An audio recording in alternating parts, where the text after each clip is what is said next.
So as game week 34 draws to a close of the Premier League, with just one game left tomorrow night, which is a massive game in the relegation battle, we're here, as we are every week, to round up the Premier League results and give our thoughts on the weekend's action. Shaun, I couldn't imagine scoring 3 goals away from home and still losing the game. Yeah, that's kind of sort of thing Tottenham, as a typical example of a Tottenham where we are as a club, really. And sadly, it's also a typical example what happens most years at Anfield in our games. Wow. Similar sort of incidences happen every single time we go there, but well, we'll get onto that a little bit later on, because I'm sure we both have plenty of thoughts on the closing stages there. I hope you are all watching live. Lawrence, thank you very much indeed for joining us, and everybody else in the chat. We'll start off at Selhurst Park then. I don't like us having half 12 games, so it means we've got to start first on air. Crystal Palace 4, West Ham 3, obviously. Loads of stuff surrounding it on the channel. Look, we didn't deserve to win. We conceded 4 goals. We were sloppy defensively, and I mean, was it 2 or 3 games running now? We've scored in the first 15 minutes of a game, which we haven't in fact done all season. So that was a pleasant shock, going 1-0 up, and then we just sort of shut up shop and we invited them on, and they scored 3 goals. And if you blinked, we were then 3-1 down. Got on back to 3-2, and there wasn't really any let's go again. 4-2, game over. 4-3, and then we just gave up. We got the third one back and just completely gave up. I didn't understand it. We hit the self-destruct button by bringing on Danny Ings. Couldn't understand it once again. And we find ourselves frustrated where we had the opportunity to put the relegation worries and woes and all of it to bed on yesterday. We had the opportunity to put it to bed and do what Bournemouth did today, and really now not have to worry about it. In fact, we've opened the door back up again. We've had a look around the corner, and we've sort of left ourselves there now, worrying going into a game, going into a week against both Manchester clubs: Wednesday City, Sunday United, and then Brentford, which we barely ever beat. So yeah, frustrating again. Now, I wasn't too particularly bothered about the penalty until I seen what happened about half hour ago at Anfield, because I thought there was more contact on Richarlison than there was on Eze. But we'll talk about that more when we get to the Liverpool game. Shaun, any thoughts? Firstly, it's getting a bit tedious here and too much crying about VAR from West Ham fans. I think it's... You're going to do that in a bit, though, aren't you? No, a little bit. But we mentioned the other week that you've benefited from one of the VAR decisions, one of the most in the league club. I think your fans latch on to a little bit what David Moyes says, and he cries far too much. With VAR, there's often a couple of different... I know the game's a game, the goals are going in, but obviously we're talking about decisions again, like we always tend to do. With the VAR all season, I've said probably the last couple of seasons, you either follow the laws, but the other thing I often say, and I think this is down to your penalty one at the weekend, Saturday lunchtime, I often say to there's not enough cameras to get a good view of it. Now, Souček was directly in the way of seeing the angle that the VAR thing saw, so I think we can't tell. So I haven't... It looked like a sort of arm out, sort of a shove or a slight... No, it was a brush. It was a brush.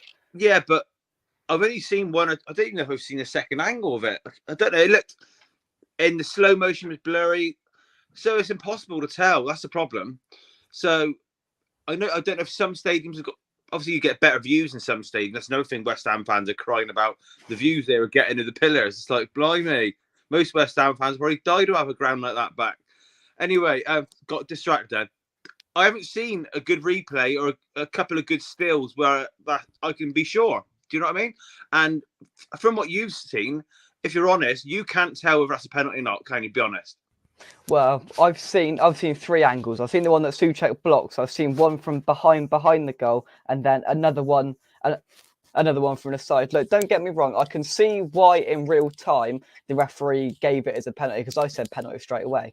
But I think, and I think Kieran said it on our review afterwards yesterday, is I think the referee thought there was contact with the feet where there wasn't. You know, there was absolutely no contact with the feet. He was going down, and you know, I'm annoyed at Agerd because he gave the referee the opportunity to give the penalty. Because if Agerd keeps his arms by his side, there's no way they can give that a penalty and then have to overrule it because he's nowhere near him and doesn't touch him. But Agerd leaves his hand there where it sort of brushes him as he's going down and gives them an opportunity to give it on field, which I thought was a penalty. But obviously seeing it back, then the whole clear and obvious thing coming out. And then I see that when I saw the Richarlison one earlier and I went, well, that's got more contact than the one we saw on Saturday lunchtime. It's consistencies of it that are really getting on my nerves at the moment. I think the biggest inconsistency there is, and I think this is where we got a problem, is they need to tell the officials when they need to let it go and leave it to VAR to decide, or if they jump in and make a decision.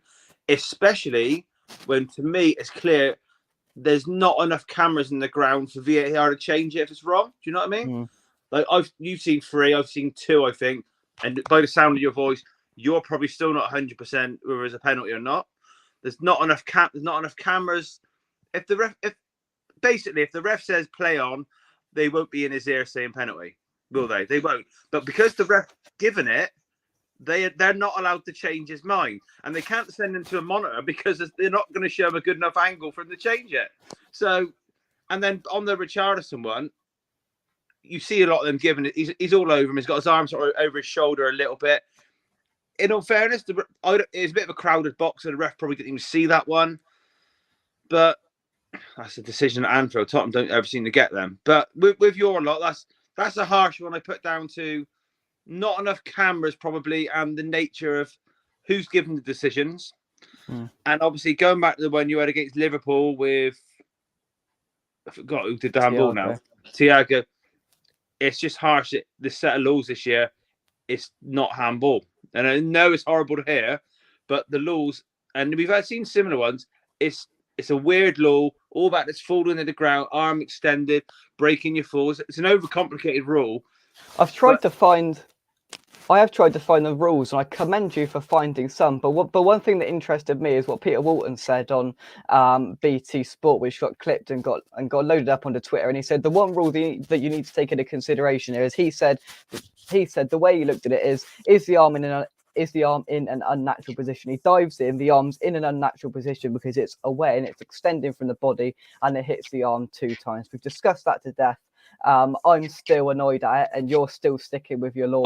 I think his arm was in a natural position, because when his arm the first time, he's looking away because he hasn't. Let's be honest, he has not got, because he's gone in a bit rash, as you said. He ain't got a clue where the ball is.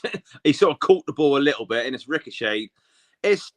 It looks terrible. I think it probably should be a penalty. If I'm writing my laws for my football match in my book, it's a penalty. But the current laws are so weird and flaky with this handball. At the moment, it probably isn't. And it's not too dissimilar to, was it Kera at our place when he sort of went down falling? I know only his arm once, but it's very, very, in the law book, it's the same.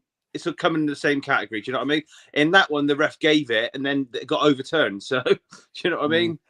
It's not. It's a law which I know they review it every year. Don't be shocked if we're chatting in 5 months' time and it's not there. Yeah. It's just getting on everyone's nerves because nobody's got a clue what the rule is and what sort of category falls into what. Let's move down to the south coast then, and where Brighton put 6 past Julian Lopetegui's Wolves side. Now very much clearer safety, but Brighton, they are putting a few past most sides, Shaun. Yeah, funny side because Forest beat them well last week, didn't they? So. Yeah. I don't know if that was a FA Cup semi-final hangover. So. Yeah. They got a couple of games in hand still on the teams above them. They could still get a European spot if they want it. That sounds weird because you think clubs definitely want a European spot, blah, blah, blah. But as I said to you 2 years ago, probably, it can affect team seasons. And I think, although it's great to have a jolly, go on a tour, a team like Brighton, who do great stuff, well-organised team, if they get in the Europe next year, it probably hit a dent into their team, and how the sort of club operate. They they find these stars from nowhere, and they're very astute that they ask for big money. I think there are 2 or 3 of them now going to go in the summer. Casado's going to go, and the McAllister, they're probably going to get 100 million for them. Do you know what I mean? And then there'll be a couple more. I think very astute. They've got a little foreign lad they pre-signed. He's going to be good. I think they're getting James Milner in on the free. Now, yeah, that's not. I don't think that's a bad. He's 37, but it's a sort of player you can see doing a job in a sort of that sort of team. It's quite clever what they do. But you go into Europe, all of a sudden, these players might not look as good in the league. You could add like 10 games to the season. It's tricky. Obviously, everyone wants to get in Europe, but you've got to change the way you run a club a little bit if you've got those extra games. Wolves, like you said, they're safe now. I didn't see the result coming. Wolves games usually got quite a low amount of goals, but yeah, they're safe. I think the league, the bottom of the table, I'm sure we'll mention it more and more. I think it's starting to take shape now. I think it's probably Saints are probably gone. Then it's probably the other 2, probably at 4, probably, I'd say. We're nearly there. We're nearly working it out. The big overriding question is, Shaun, should the Wolves fans get a refund? Do you know what? I'm not really a big fan of this. I remember I said last week there's lots of different types of fans. There's ones that are fed up and they stay away. There's other ones that, I support my team even though they're terrible. If you know what's coming, like I haven't got a great deal of sympathy. If you know you're going to get high, you know the club's in a bad state. I know it's loyalty, and I do commend that. But if you're probably spending £150 on fuel to get to Newcastle, and then you probably paid, was it 40 quid for an away ticket? You're looking at, and then you've had your beer. You're looking at a £300-400 day out, knowing a lot of people. Do you know what I mean? If you're doing that, you're doing it for the club. So no, I don't think they should get a refund because they're clearly wanting to do it. So that's where I stand on that. Well, there we go. Let's move to the Brentford Community Stadium, where another nail in the Nottingham Forest coffin has been laid down. A really sucker blow for Nottingham Forest and Steve Cooper, but they were leading, and then there was De Silva scored in the last minute to take all 3 points for Brentford. A real blow for them in their quest. Now, whatever happens at Goodison Park tomorrow night, they will be in the relegation zone. Yeah, Forest led for a lot. Well, they scored, didn't they? 1-0 up, so they had the lead. And I think Brentford got the winner, something like the 93rd minute, was it, along them lines? Still, over Tony, I don't know what's going on with his court case. Cover this every week, but if this season ends and saying like July or August or whatever, he's then banned for 8 months. It is an absolute ridiculous decision. Do you know what I mean? Last I heard, he pleaded guilty to all charges. So I don't. It's a weird one why we're still sat here. He's getting England call-ups, he's scoring goals. Could easily affect the teams that are going to go down, get title wins or anything. So if his case gets, I don't know what we're waiting for, but if it gets brought to his head, say end of the season, and he's banned for a while, I do feel sorry for the teams he scored against. Forest, I think they won against Brighton, like I just said. They've obviously put up a bit of fight here, so they've shown a bit of comeback. I'd probably give them a 50-50 chance of staying up. I don't know if you've got a league table in front of you, but they're certainly not cut adrift. No. I think they've got winnable games they could get points from. I think with them, their downside is they're almost parking the bus trying to nick a goal in the away games. They played well against Brentford. They come out flying, but if you're parking the bus trying to nick it, you can come unstuck a bit like you did against Brentford. But they've got 4 games next. Their next game's at home at Southampton, and that's just like the biggest 6-pointer you'll see for them. Probably in a long time for them. Then they've got Chelsea, who knows, Arsenal, and then Crystal Palace. And so they haven't got an easy run in. Chelsea, you never know what you're going to get. Arsenal, you never know what you're going to get. And Palace are a decent side when they turn up. Pardon? What points have Forest got? They are on. Where is the standings? So they're on 30, and of course Leicester and Everton are on 29 and 28 respectively. So yeah, I think I'd put them down if I was gonna relegate a second side now personally. I think last week, remember, was it last week we said I think teams need 36 or 37 points? Yeah. I'm going to lower that. I don't think that's good. I think that's going to be. I reckon 35 is going to be enough. 35 will be enough. Yeah. Yeah, which means for us we only need another point. But I mean that's sort of if we get 1 point for the next 5 games, then it's going to be serious squeaky bum times in the sun at Leicester. Problem is, Jay, your next 2 games, if you get no points, then it'll look a bit. You'll panic a little bit, which is possible. Yeah. However, especially with the 2 teams near the bottom playing each other tomorrow night, you same as Leeds, really. They look right in trouble, but they still need these poor teams below them to get a win from somewhere. Yeah. Now, they've all got a lot of these teams got to play each other, so it's possible, but I don't think it's going to take many points to stay up. Really don't. No, I agree. Let's move on. See, Shaun, this is delightful for you, isn't it? Bournemouth 4, Leeds United 1. Well, what a contrast for Bournemouth. Of course, we put 4 past them last weekend. They put 4 past Leeds this weekend, and Leeds, another side that are strongly in the balance to go down. Yeah, I watched this one. I watched it in I bet you did. I can't remember the game, but this Gracia that come in, he sort of changed Leeds. They started to look half decent, didn't look vulnerable, but then they got that hiders, didn't they? I've literally lost track of it. Was they lost 5-1 and 6-1, won it back to back? Was it Palace and Leeds? Yeah, Palace demolished them second half. Then they got done again, and then they had that draw against Leicester where they sort of.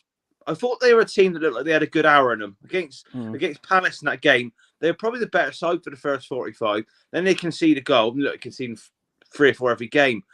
But the manager sort of changed tactics a lot. Instead of being open Leeds, you sort of see more of a cagey Leeds. Do you know what I mean? Not going for it. But by doing that, they've built a squad terribly. Probably the worst built squad in the league by a mile. They've got 10 wingers at the club, right? But no number 10, and they haven't got a decent fullback. So it's been put together terribly. The faults they've got now in the Gracia, conceding more mistakes. It's the same mistakes they had under Marsh, they had under Bielsa. It's not on the manager. It's just chucked together, this team.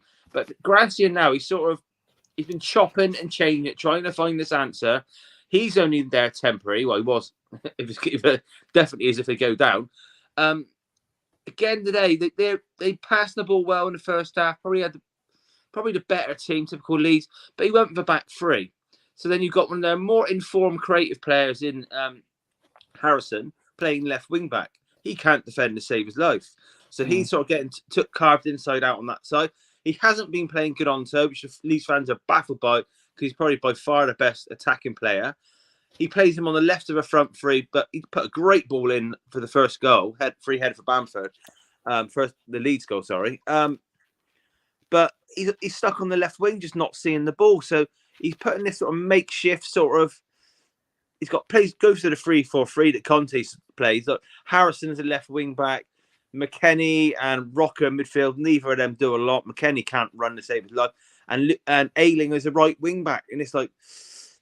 It looks very disjointed.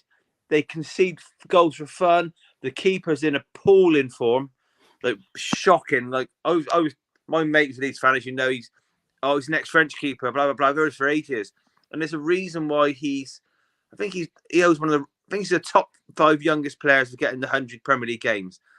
For a goalkeeper, that's not a good thing. Usually, you don't see many young keepers.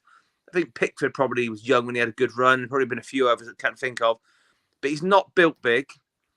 And I don't know if you've seen today's 1 or 2, especially the second goal.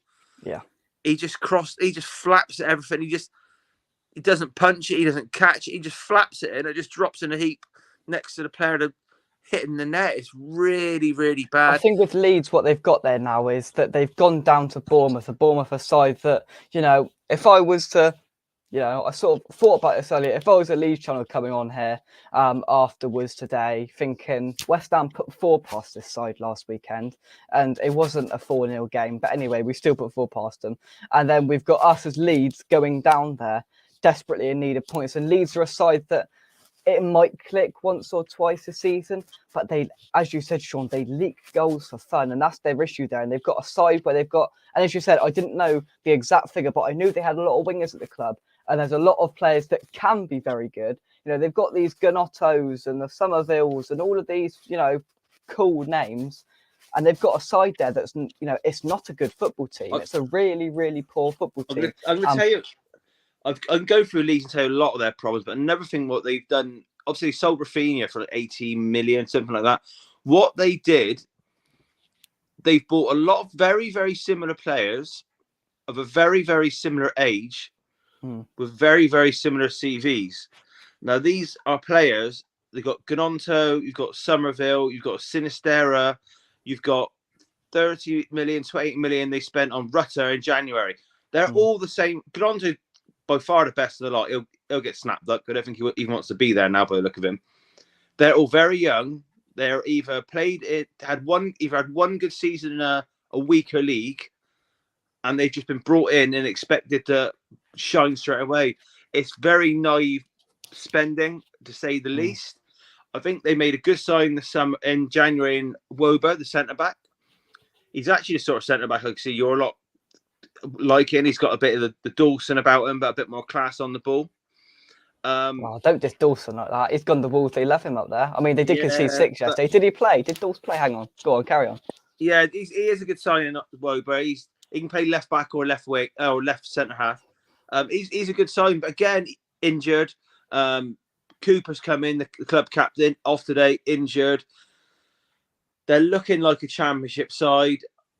Their next 2 games are Man City and Newcastle. It's Man City, Newcastle. Am I right in saying Brentford? Oh, I don't know. Yeah, and they got your lot. So yeah, and they got Tottenham home last game. I think they could be down by then. But yeah, the goal difference is not looking good. I think they're very close to Everton for goal difference now. Final fit. They look like a team who don't believe, and it's a bad time in the season to not start believing. And they even went over to the away fans like they probably do most games. Few claps, but a lot of them were, "You're not fit to wear the shirt." A lot of the cheers were, and Orta out is on the board. So the players are just standing there with their hands on their hips, looking at the fans. Most of them giving them grief. Frustrating time, I think, for Leeds there, and I think they're a side that. Well, if you look at the size, Dan, it's still impossible to give those last 2 spaces away in it, because Everton are crap, Leicester are crap, Forest are crap, Leeds are crap. I'm not going to say we're crap because we are, but you know, I think we're probably a bit above those sides. But you've got 2 spaces there to fill with 4 sides that you could easily make a sort of argument for them to go down. I'm going to take some comments really quickly. Lawrence, thanks for the 13-month membership and for the $4.99 super sticker. Thank you very much indeed. That will get me a couple of chocolate bars and maybe Shaun a cup of tea. You never know. Is a draw the best results? Why not? I think for us it is. You know, it's never sort of good when 2 sides in the back end play each other down there if you're not part of it, because one of them are going to pick up points, and for Forest it's not very good. But I think a draw for us is probably the best result. Let's have a look here. Leeds are a dirty team. They try and kick players off the pitch and try and bully their way to points. Not the 1970s. They're not. I don't think they're one of them teams. No, I'll be surprised if their disciplinary record's very bad. That would shock me. Peter says, any update on Mubama's injury from the under-21s? I think we need him for the rest of the season as alternatives to Antonio and Ings. I'm not sure in that sense, but Moyes is never going to play him. So that's just never going to happen, is it? Leeds have Man City, Newcastle, us, and Spurs. See, we could like gang up together and relegate like your favourite team in the last 2 weekends. This is how unrealistic my mate is. He said to me before they had Leicester and Bournemouth, which we spotted a long way off, was 2 huge games for them with what they got coming. He said, 6 points. He said, well, you'd snap your hand off with 4, and they're coming away from that with 1. I don't give them any hope versus City or Newcastle at all. No. Then they've got your lot. I think you're clutching at straws now, because that's after the European game. I think it's at 12. Is it 12:30 kickoff? Lunchtime kickoff. That one. 1:30 Yeah, is that on the Sunday? Is that after your Europe Sunday. game? Yeah. Yeah. So you're clutching at straws that you might have a hangover from that. My problem with Leeds is confidence because it's looked shot. I didn't see they went in at half time today. 2-1 was it? Yeah, 2-1. They keep Bournemouth made a couple of saves second half, but not loads. Leeds didn't go at them. They didn't bombard them. They didn't look like a team to me that were dying to drag themselves out of it. So if they go to Newcastle and let ship 3, then ship 4 versus City, I think the confidence is going to be shot. So with them, I think with the next, I always look at it. You want to try and get to the last day to have a glimmer.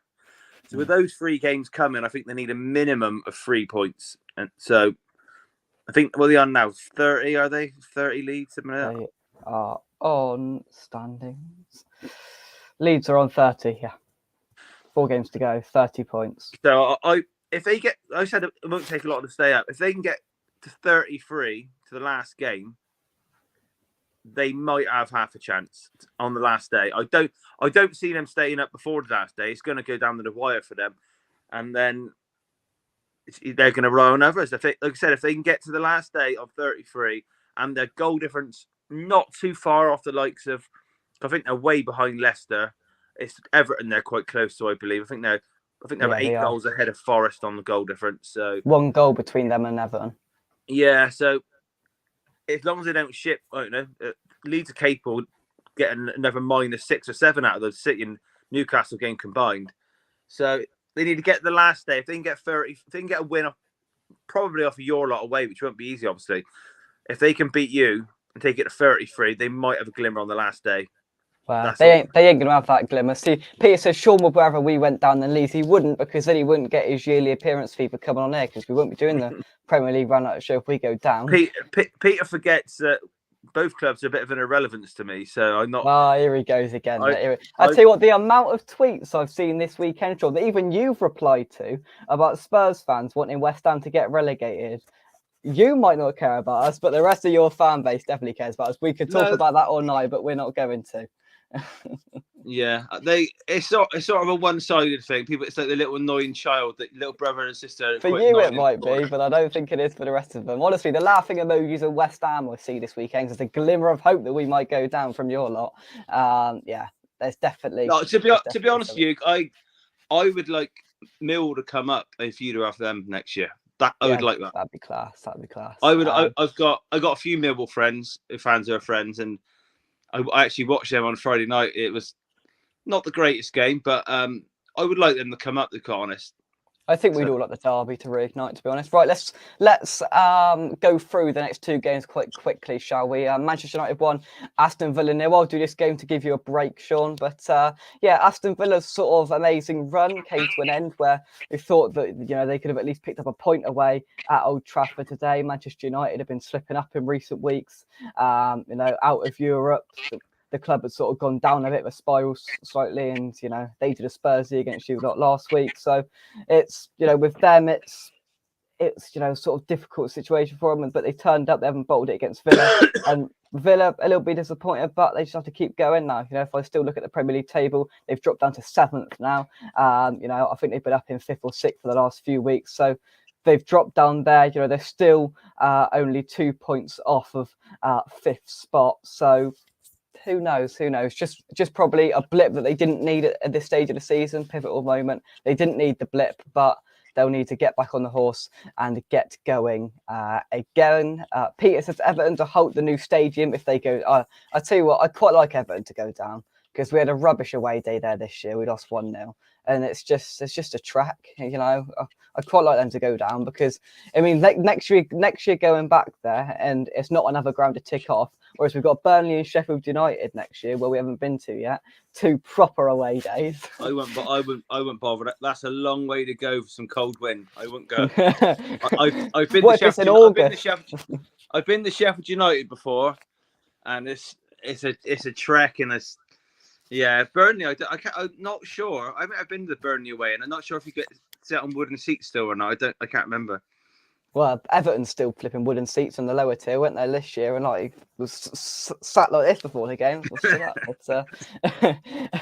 It's all going down to the last day, Jakey. But well, if we beat Brentford, it won't be. If we beat Leeds, it won't be. All we need is 3 points to secure safety for us. Whereas you boys, well, that is another story. Realistically, if we could beat Brentford, put a bogey sort of side, put that away, and then we could go into the Leeds game, beat them. If we get 6 points from those 2 games, be in dreamland, get the sun out, get the shorts out, get the Hawaiian shirt out for Leicester away, and we can go and we can have a good day. Say farewell to Declan Rice and have a good day. Let's hope so. Let's hope so. Interesting vlog on the last day. It certainly will be. It certainly will be. Let's see what you guys are saying. Eamon says Rocker and Ganotta 7 yellow cards. Click and McKenny 6 yellow cards. How many tackles do you get before the ref shows the yellow cards? Well, they love a tackle. They cheer tackles more than goals, as you said a few weeks ago, Shaun. They love a good tackle out there. Yeah, I don't know if I couldn't tell you if that disciplinary record is that bad though. Really, I don't know. I think quite a few players in the league are probably at around 5, 6, 7. Well, to be fair with yellow cards, blessed for Charleston, he hadn't scored all season. He took his shirt off and he still didn't win the game or get a point. But no, we'll get to that in a minute. Newcastle 3, Southampton 1. Next, I think this is probably an inevitable result. And fair play to any Southampton fans that went up there. Boy. Yeah, they took the lead as well, didn't they? Yeah, they did. I couldn't believe it. Took the lead, yeah. Why was there so many 2 o'clock kickoffs today? Any reason? Have I missed something? I don't know. There was 3 games. Was it 3 or 4 games yesterday? And about like the same or more today. I didn't. Yeah, I know because I didn't realise so many was going ahead, to be honest. But yeah. On the shape of it, it's a bit of a expected result. When I think Newcastle had a goal disallowed as well. I think Southampton, the results seem to get that's the final. Well, definitely the final nail in the coffin. I think Newcastle. I wonder how many more points Newcastle need to get a Champions League spot now, because they must be close to being sewn up now. Like I think it's pretty much there. So the scenario now is they are on 65 points with 5 games to play. Man United are on 63 points with 32, so they've got 6 games to play. So I mean, and then it drops down to 56. So to drop out of the Champions League spaces, it's Liverpool next on 56, which is a 11-point gap. Yeah, it's that stage of the season where I don't know, because most things are sort of sorted out. Like a lot of the games just seem a bit. Not flat, but still go through the motions. It's easy not to have so much interest in it. It can make the games more enjoyable, but I think the pressure's off on a lot of teams. I think what I'm trying to say, Newcastle can win these sort of games. Southampton, their players know it now. Their fans know it. They probably haven't got the stress of looking around to what other teams are getting. But yeah, Newcastle cruise over the line. I think they had like a rocky patch, didn't they? I sort of highlighted it when they had a job of great chances. I think they had about 3 1-1s and lost 1-0 and all that, but they come back and I think they're missing Ramirez and Isaac wasn't playing, but yeah, they look a good outfit. It'd be interesting to see what both of these clubs go in different directions do in the summer, because I said a few times the state of the Southampton squad, they don't look ready made to come back up. No, I think they won't come back up. I don't think they'll do it badly. I don't. No, I don't even, obviously not even gonna have a manager because he's definitely going, so they're going down in a bit of a mess. I don't think they're prepared for it. Newcastle, their owners are going to want to kick on now. Some might even think they're probably a season ahead of schedule getting the Champions League this year. I think they deserve it. I don't think the other teams that you normally expect to challenge the Champions League have done themselves justice. I think it made it a lot easier for Newcastle like that. You like how Newcastle and United have been. You'd like to think one of Tottenham, Chelsea, or United, or am I missing out? Liverpool. One of top Chelsea, Liverpool. You'd like to expect at least one of them that have been a bit better this season to push those really.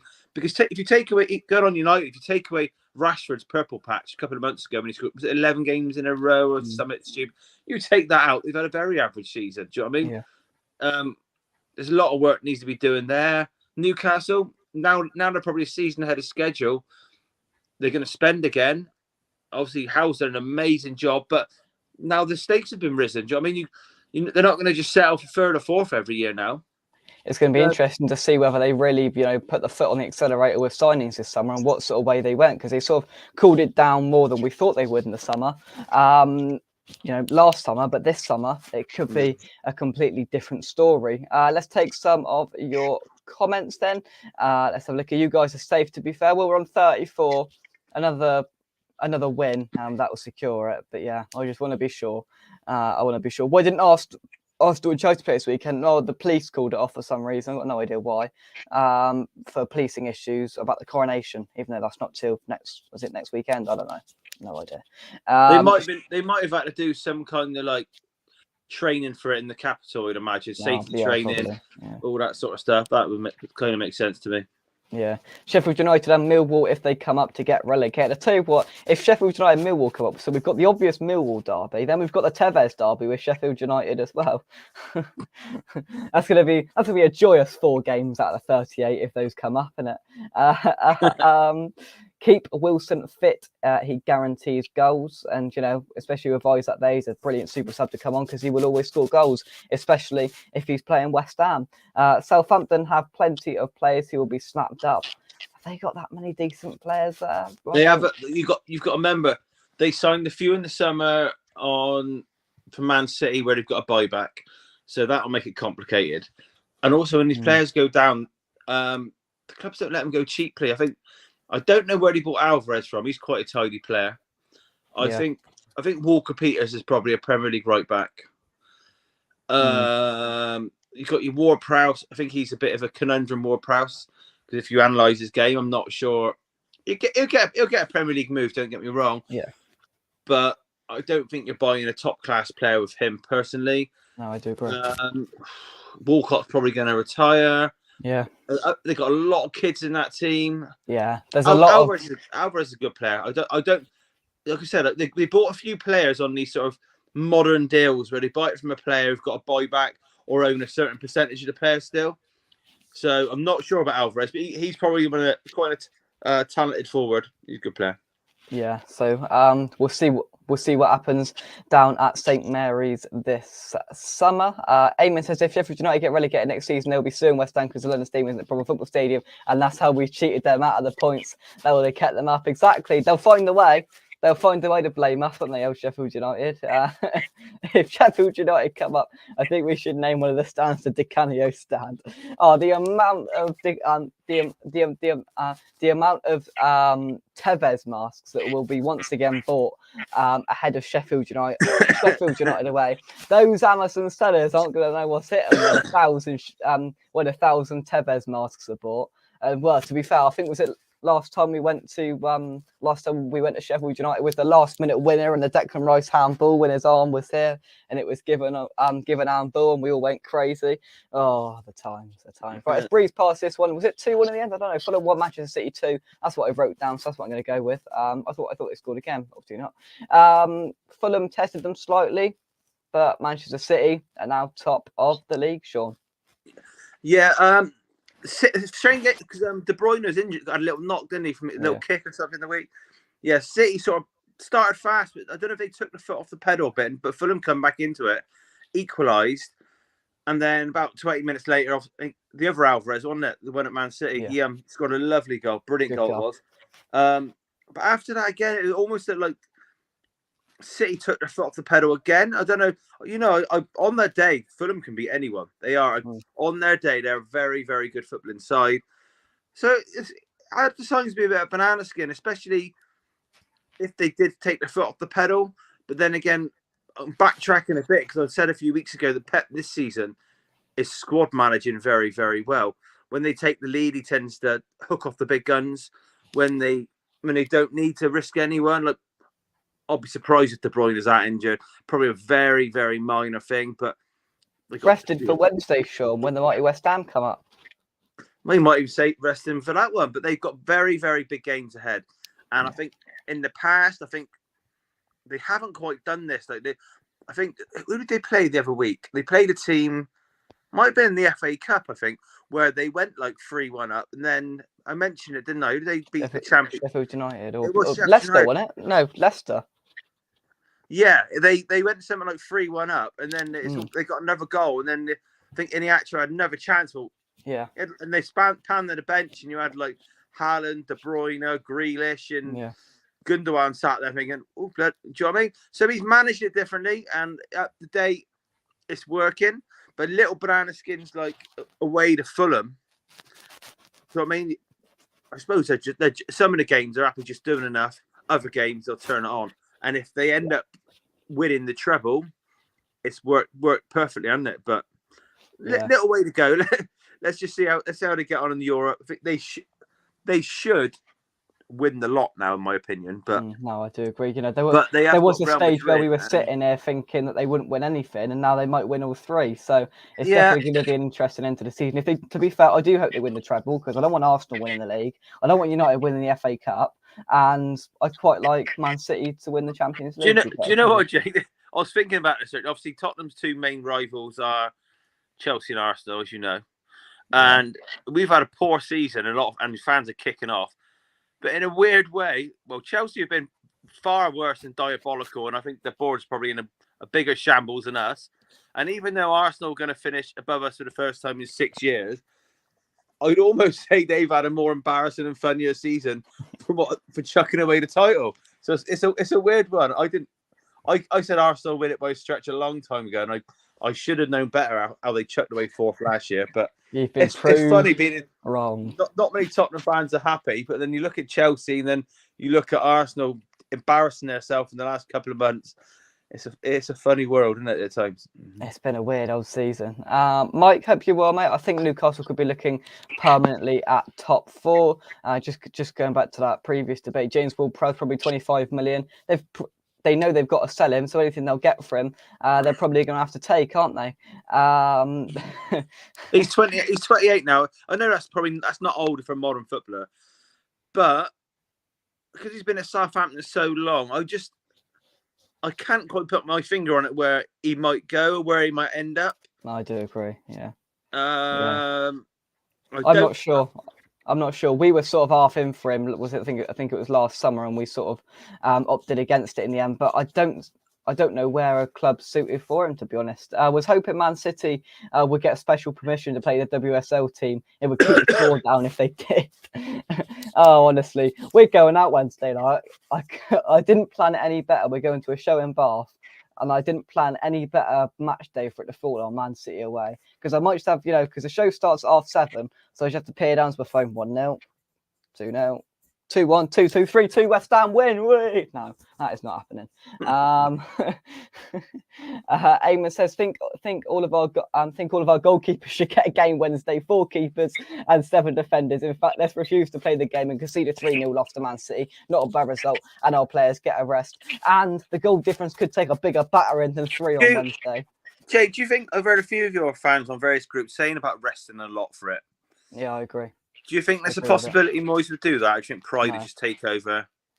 I'd like to see him rest Antonio. It depends on the extent he wants to go with it, because we've got, we've all as a fan base completely discarded this game on Wednesday. Now we've got Manchester United on Sunday at home, which is, a more gettable game at, Man City away is a write-off. Man United at home is still a difficult game, but there's a possibility of picking something up there.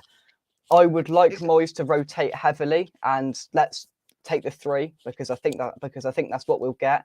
I'd like to see him rest, key players, if I'm honest, because they looked tired yesterday at Selhurst Park. Some of them looked like they were, huffing and puffing along, and that was because Moyes didn't change it as much as fans did expect. And he could quite easily make 5 or 6 changes, and they might surprise us, and it gives the players a rest for more important games coming up, because it's not like our goal difference. Our goal difference isn't great by any stretch, but we're on -10 compared to other teams that are on -32, -25, -24. So we're not going to go and lose 10-0, which is going to impact the goal difference in it. So I could understand if he rests heavily, and I do hope he does in a way. Part the bus, I say. Part the bus, David Moore. Yeah, but what I've noticed, when you say like rest, no one ever suggests resting Declan Rice. Pardon? I see everyone resting all these players they're choosing, but no one suggests resting Rice. I probably would. And even like you've been you've had like these, I don't know, a group game in Europe, and he's obviously, I understand Rice going, he's club captain and all that, but then a lot of them he still come on for 10, 20 minutes, and I don't think he's had an injury this year, as long as I can remember. But he's played. No. He's played a He's played lot. every game. He's played a lot of games, and a lot of the games where I don't think he needed to, mainly in this Europe competition. Do you know what I mean? Yeah.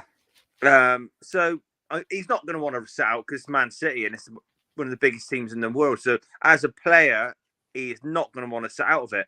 However, you come up short in a semi-final last year. And I don't think you did yourself justice in that semi-final either. Did he get banned from the semi-final? Words he said, didn't he? He was banned when he started the European campaign. He got banned from the qualifier. Yeah, so I don't. So the end of annual league form at the end of last season wasn't great either, was it? Really? No. Did you? So again, a little bit like a lot of the teams, they'll be looking at the past. Like Arsenal, they messed up in the last season. Man City managing players differently this season, so they get over the line and finally win the big one. West Ham maybe you got to look at that as well. You're probably safe. You're not expecting to go to Man City and secure safety. However highly you rate this European competition, you're going to want to go and win it now. Yeah. So you're going to want to go and win it. What you don't want is Moyes sending out a very strong team, couple of knocks, not even necessarily a knock, a tired.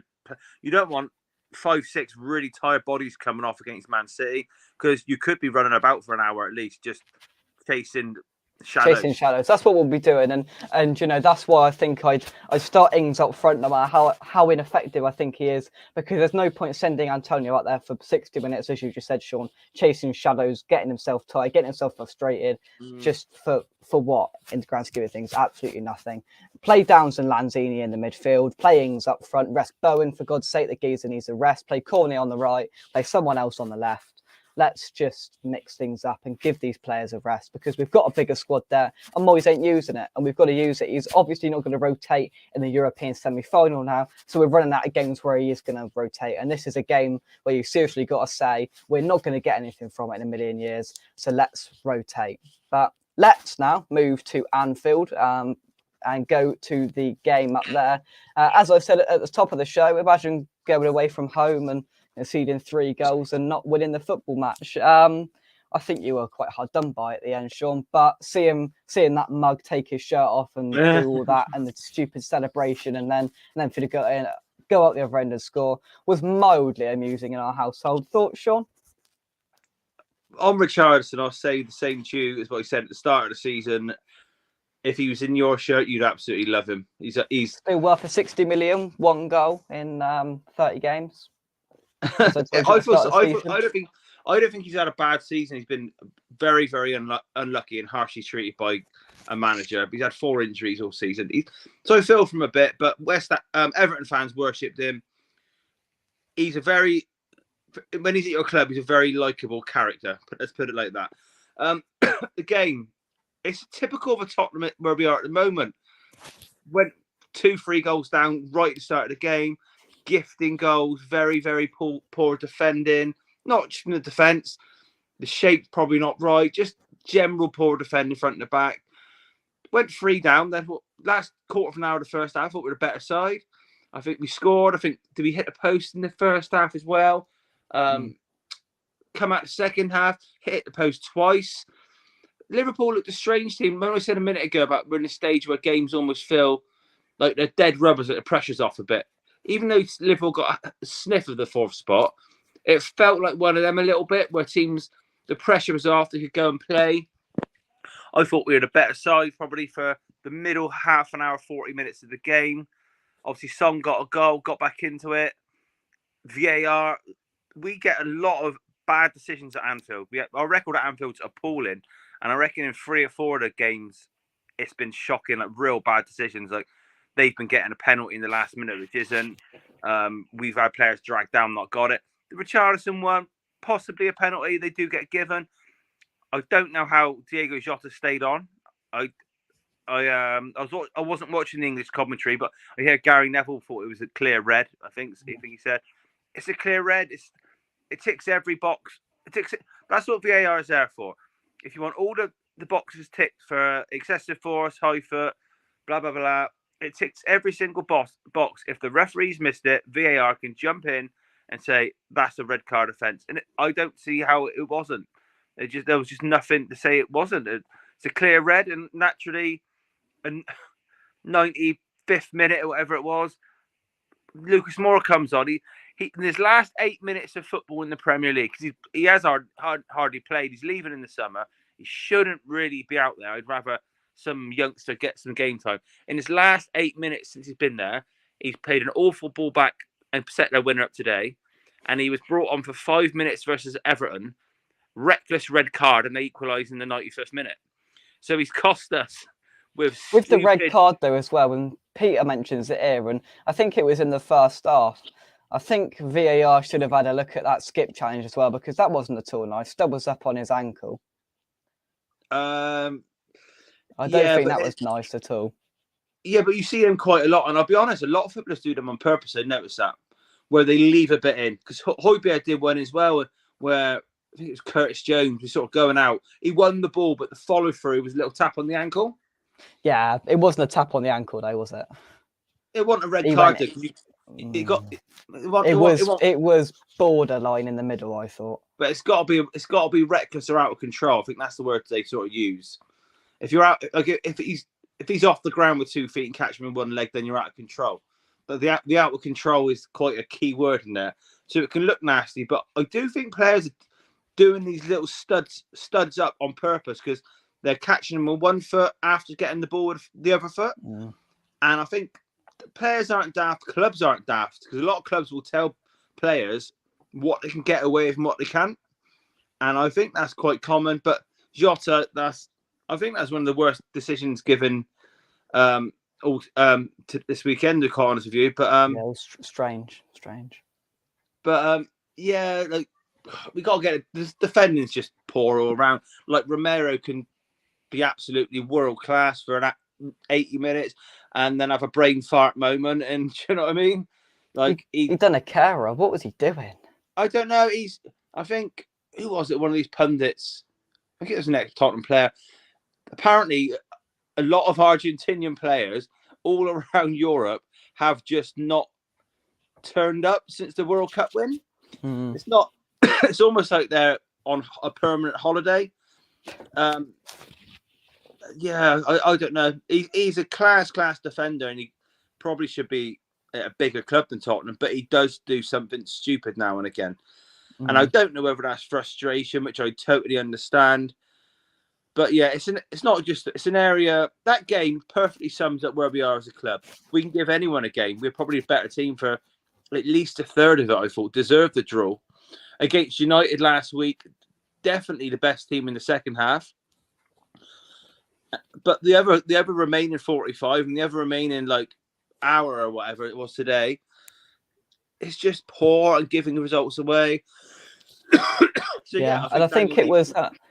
And I think it was, towards the back end of the first half, as well. You mentioned you didn't have the English commentary on, but Gary Neville was just ripping Spurs, an absolute new one, and he was, sort of running through all the issues there, and then he came alive in the second half. And I do think it's right, the way or the sort of situation Spurs are as a club at the moment was perfectly illustrated in that sort of 90 minutes of football, because you are a side that can play decent football. You haven't lost the quality of those players there overnight that have ripped teams to pieces, ripped us to pieces in the past. And there's sides that you should have beaten this season and you haven't, and obviously there's issues there, and you voiced them in terms of the cup competitions and just getting Champions League every year. And one thing I would say is your fans had an opportunity to really put a sort of voice out there today before the sort of comeback began, because your mate Levy was in the stands today, and I heard we want Levy out. I saw the video of about 50 blokes with Harry Potter scarves the other day. If you want to get them, mate, you've got to do more than that. Final thoughts, Shaun? Yeah, I'll agree with what you just said then. You've got a strange fan base a little. A lot of them are quite happy with Levy still. And it's probably the main argument Tottenham fans have with each other on social media. But I don't think they ever will I don't think we ever will do enough to get them out. It's going to be a case of the club, and even if we could do what United are doing, walking down the streets with their Norwich scarves every week, but I don't think Levy's the type. He won't be pushed out. He's the highest paid football director in the country. He's very, very high up on the UEFA club committee. I'm assuming if he's not a chief executive of a top flight club, he probably would have to resign in that as well. He doesn't have the majority shareholding in the club, so it's not necessarily up to him to sell it. I think there's about 200 people who've got minor shares in the club as well. So it's a very complicated deal. He values the club very highly, and we have had offers. If we do sell the club, it will be close to a world record fee. Like, we're talking 5-6 billion if he sells it. Oh, I suppose it's quite a nice stadium, isn't it? We don't have much. Well, we have the mortgage on the stadium obviously to pay off, but we've got a lot of assets. We've got a lot of assets and a lot of options to increase the assets. And so as a business model, you're buying one of the best business models in world sport. So he won't be pushed. You can treble those people with signs, with scarves and signs. He won't be pushed. There's been offers. There's been meetings. There's been meetings for a minority sale. It'll be 5-6 billion if they sell it, which is up around the same value as any club in the world. And apparently, we had an offer of 4 billion last year from some Arab state or something like that. And if you work out what the club assets are, that is probably about right. And the club makes a lot of money. And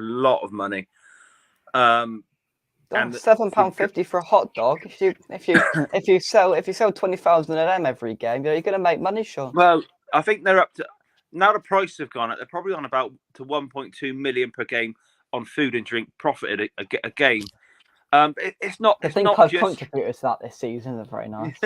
It's not just that. There's other things. I think they've got planning to put hotels next to the stadium now. The money that we borrowed to fund it, obviously we're an investment company, so we've got the most rock bottom interest. They've got a lower interest rate on something like 400 million build the stadium than I've got on my house. You know what I mean? They're very, very astute financially, and it's going to take. So the bottom line is, at the end of the day, Shaun, he ain't going to be pushed out, no matter how many purple and yellow. Final thoughts, because we got to go. Final line, final sentence, go. But final sentence, okay. West Ham to beat Man United next weekend to stay safe is my final thought. Well, that's very nice of you, Shaun. You think we'll beat them? That's very nice. I do. I think you'll rest enough for midweek, and I think you'll beat quite an average Man United at the weekend. Then you're safe. Well, that surprised me. Very nice of you, Shaun. Thank you very much indeed, everybody, for watching. Drop a like on the video and subscribe to West Ham Official if you want to. Another great Premier League roundup show. Thanks for all of your interaction and comments in the chat. Shaun, very good debate and chat as always. I will see you probably next week, where we've been probably beaten by Man City, and well, if it's up to your terms, well, beaten Man United on a 7 o'clock on a Sunday. Oh God. So we won't be on Sunday next week. That'll be Monday. We won't be. It'll have to be Monday next week. Yeah. All right, mate. I'll make sure I'm free. Thank you very much, guys. We'll see you soon. Bye bye.